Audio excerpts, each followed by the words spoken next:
Good morning. Thank you for joining me for another 5 good minutes with the Word. I'm Barry Bryson, and we're continuing our study of the biographical Psalms of David, and we're in Psalm 60 today. It has a fairly long superscription. It says, "To the choir master, according to the tune Shushan Eduth." We don't know what that means. One of the words seems to be the word to devour, but we're not sure exactly what that phrase means. This is also a miktam of David. That's the kind of song it is. Some are psalms and some are miktams, and there are other kinds of psalms. For instruction, a miktam of David for instruction. So we're told right in the superscription that this is about learning a lesson from history. When he strove with Aram Naharaim and with Aram Zobah, and when Joab on his return struck down 12,000 of Edom in the Valley of Salt. And so this is about a struggle, a military struggle with foes to the northeast and to the south. It's not clear exactly when this happened in terms of the reporting done in Samuel and Chronicles. Joab is the head of David's military, and he's not a particularly nice man. He outlives David, but one of the last things David tells Solomon to do is to take Joab out if he ever wants to be king on his own, and Solomon does. But he was quite an effective general, as we read in 1st and 2nd Samuel. And he led the forces that defeated Absalom's forces when Absalom attempted his coup. Anyway, this is evidently something that has happened when they have achieved great victory over enemies to the north and to the south. But it's not really the kind of song that you would expect from an ancient king. It's not like you'd read on the Moabite stela or any of the great monuments of ancient times, because he's not bragging about his own military prowess or his own victory. He describes these victories over these foes as God's deliverance,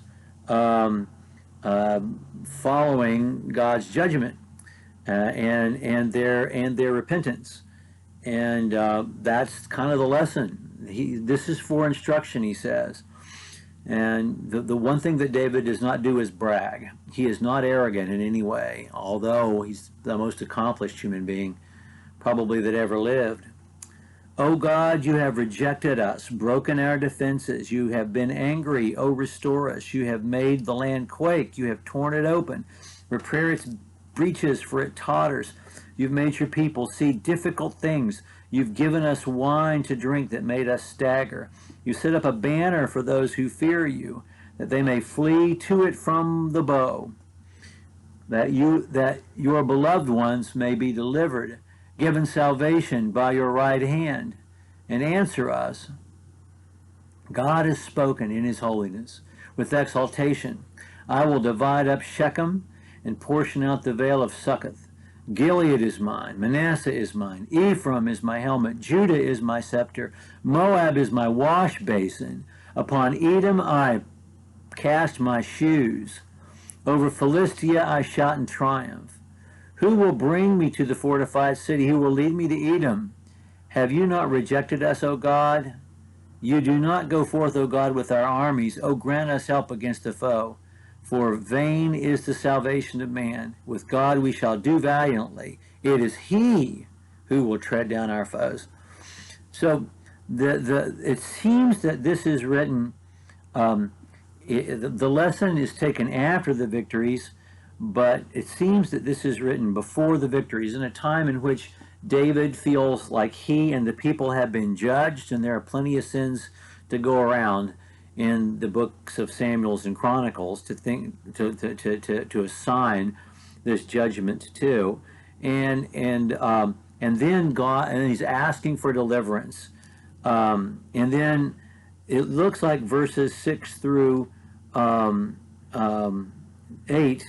9 are looking forward to the absolute triumph he has over his enemies. And then the end of the psalm is saying, God did this. We didn't do this. God did this. We didn't deserve this, but God did it for us anyway.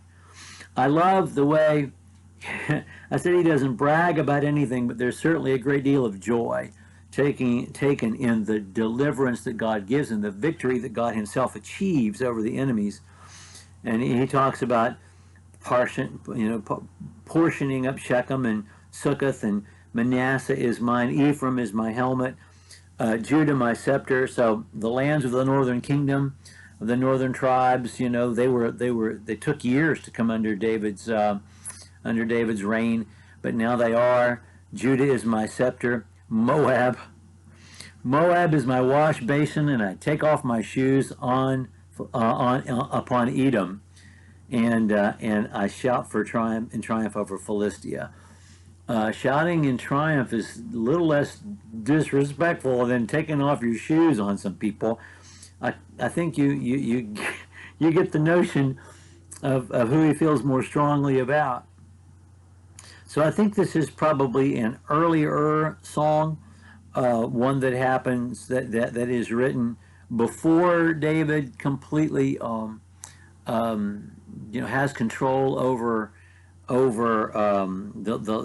the land that he will rule.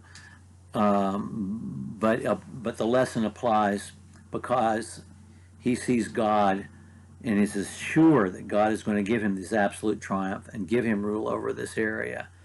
And so the lesson ultimately is God is the one. In God we shall do valiantly. It is God who will tread down our foes. And as a young man, to understand that is an amazing thing and speaks volumes about David's heart. Okay. Thank you for joining me for another 5 good minutes. We look forward to talking about another one of these songs next time.